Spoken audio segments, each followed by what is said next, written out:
Hi, welcoming you to another episode of Real English Conversations. In today's conversation, I'm joined by my friend Yvette, who's a freelance writer specializing in screenplays. Her educational background is in American studies, and she's just an all-round energetic and creative person.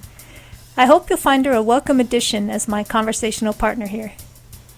Our conversation today is about perfectionism and procrastination. Here we go.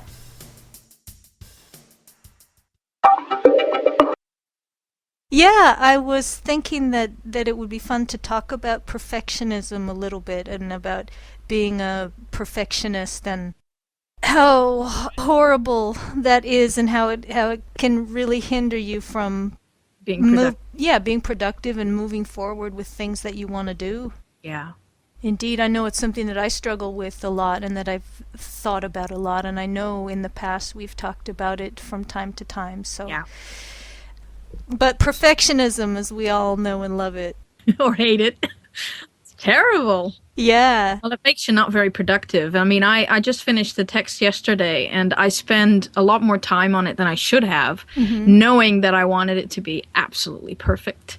And I knew at some point I just gave up. I just gave up and thought, well, it's a lost cause. Even though I'm sure it's fine, but you just give up.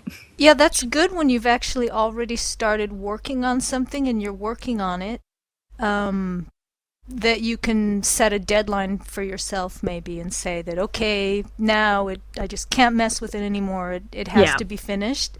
But what I find the most insidious and really destructive thing about perfectionist tendencies is that they can keep you from even getting started with something.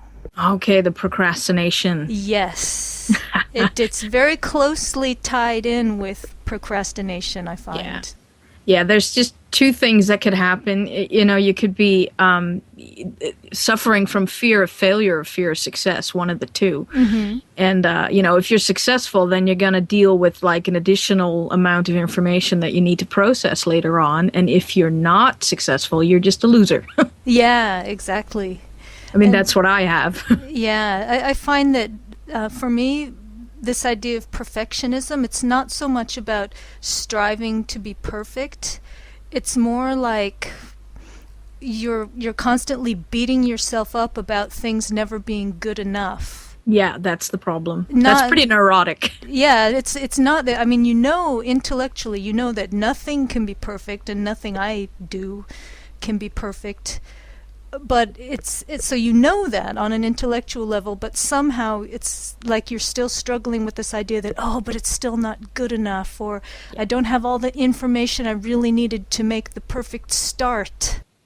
That is usually the problem that I come up with, is you think you have all the information, but you don't, and then you start looking for more and more. And while you're looking for all this extra information, you're just, forget it. You're not going to make it. Yeah, 7 hours on Wikipedia later.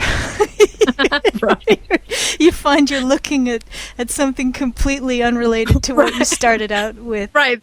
That is the biggest issue, is that you start looking for other information and then you discover 15 other things that are maybe also relevant or important or maybe not. And by the time you're done, you figure out that, that's totally not what I needed to do. Yeah, exactly. This is so unimportant. Or that, I remember in school that I handed in a paper and it was so good and so well done. He's like, this is way too much work for what it was really required. Uh-huh. So why did you do all this work? And I'm like, well, it had to be good, right? Right. So you just spend a lot more time working on something that another person might just dismiss more quickly, and nobody notices anything that it's wrong.